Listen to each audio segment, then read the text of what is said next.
they don't even necessarily wait until they actually issue the citations to declare that you're an SBEP and that therefore they should inspect your other work sites. They might start trying to do that before they even issue the citations in your case. And certainly, even before they're proven in front of an administrative law judge or otherwise resolved through settlement, maybe in which you change those classifications so you don't have 3 repeats and you shouldn't be in the program at all. They may have already started that effort. So this is a very aggressive program that OSHA has been working with. And I believe the list is already up to 86 companies that are included within SBEP that OSHA is running around leaning on all of their operations.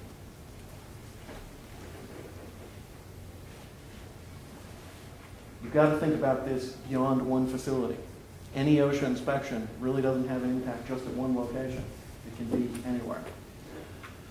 So we talked about the fact that OSHA has withdrawn a lot of its rulemaking.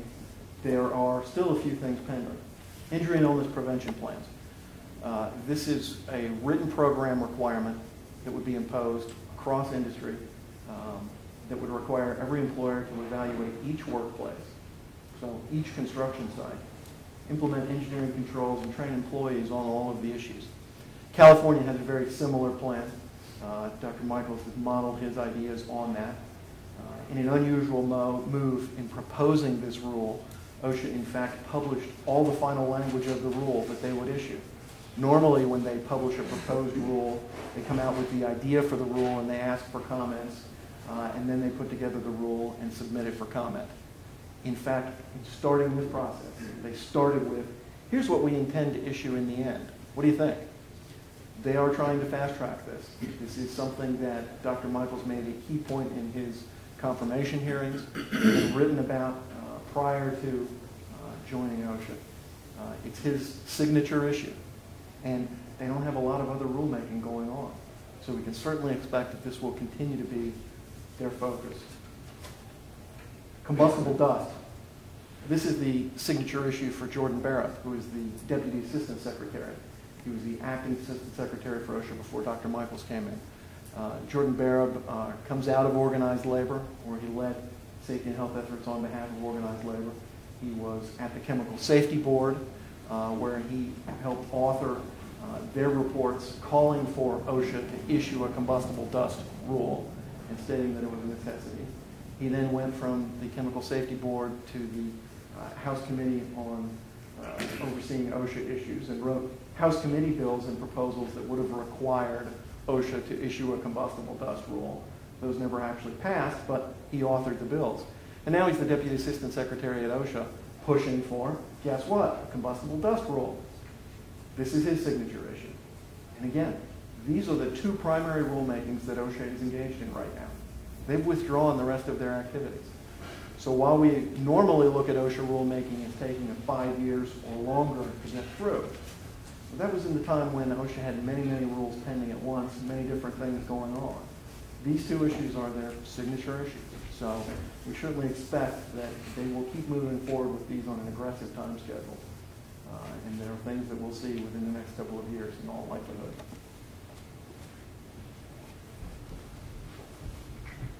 Cranes and derricks standard was published last July. That's really the only new regulation that's been out there for the construction industry. I think everyone's aware of that. It's been dealing with it, so I won't go into too many of the details. They are pushing the confined space construction standard, which was published a number of years ago as a proposal. Their proposal is to have the final rule published and proposed before the end of the year. Clean energy, of course, was the natural gas purging project going on up in Connecticut, and they're proposing some emergency temporary standards related to prohibiting that kind of activity. And they're withdrawing the Residential Construction Fall Protection Directive. You're familiar with that. That is the provisions that OSHA established a number of years ago, going on 20 years, that in residential construction you didn't have to prove that normal conventional guardrails for personal fall arrest systems were infeasible and that you were allowed to implement an alternative method. So they are withdrawing that, and now you will have to prove, first and foremost, that regular conventional fall protection in one form or another is not possible, and therefore you have to move on to some other alternative method. That, of course, puts the burden on the employer, and it's most likely that OSHA will challenge that in any case where they see it.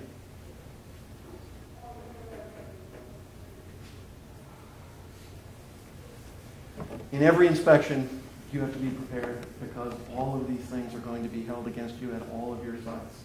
So, my recommendation is you review and look at your compliance activities. There's nothing new here. This isn't OSHA going on enforcement all the time. And it's you looking at and what are you doing at your particular sites. And that's the biggest issue that we see. Most companies that I deal with have great safety and health programs, good safety and health staff. It's an issue of enforcement on the ground at the particular location. Are people following it? Is your program being properly implemented? And that's the issue that OSHA takes on all the time. The men are there, they're working, they're wearing a harness and lanyard, but they're in a lift and they haven't clipped off. You get a citation. And arguing misconduct by those employees, very difficult. And OSHA looks at you and says, well, you didn't force them to do it, where should the citation? Those are the kinds of issues that I say day in and day out.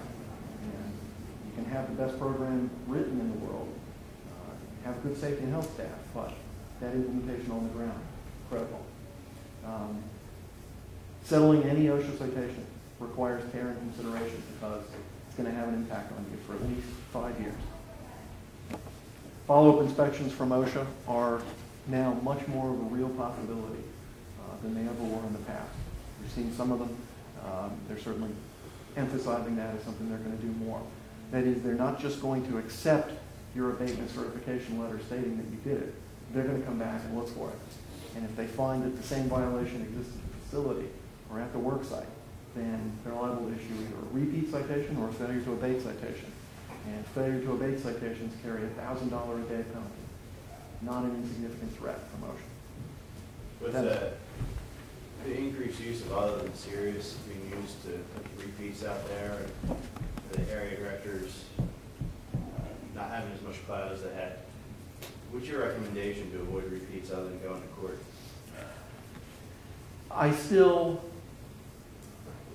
focus on reclassifications because it's not an automatic and it's not written into any policy that they will issue a repeat based on an other than serious. And I've talked to area directors that say, no, I just don't do that because obviously the first citation was different than this one.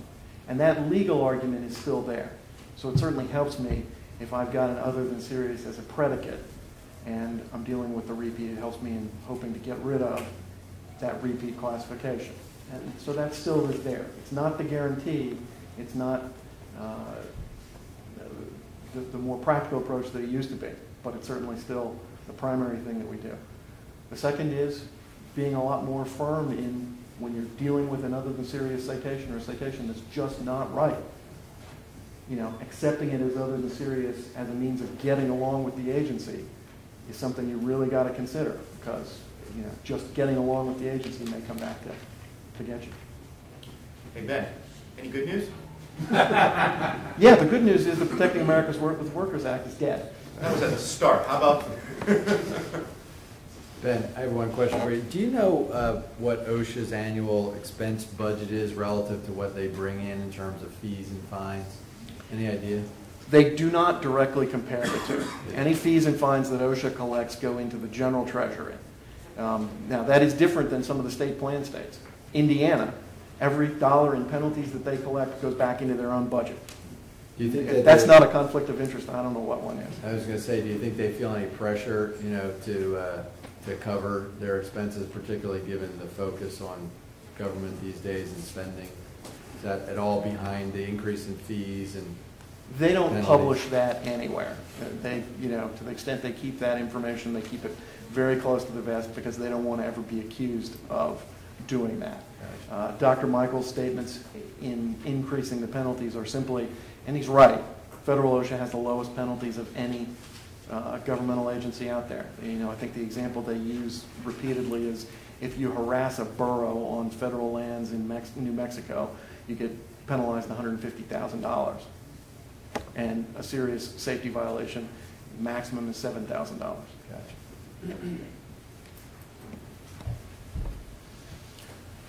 Thank you.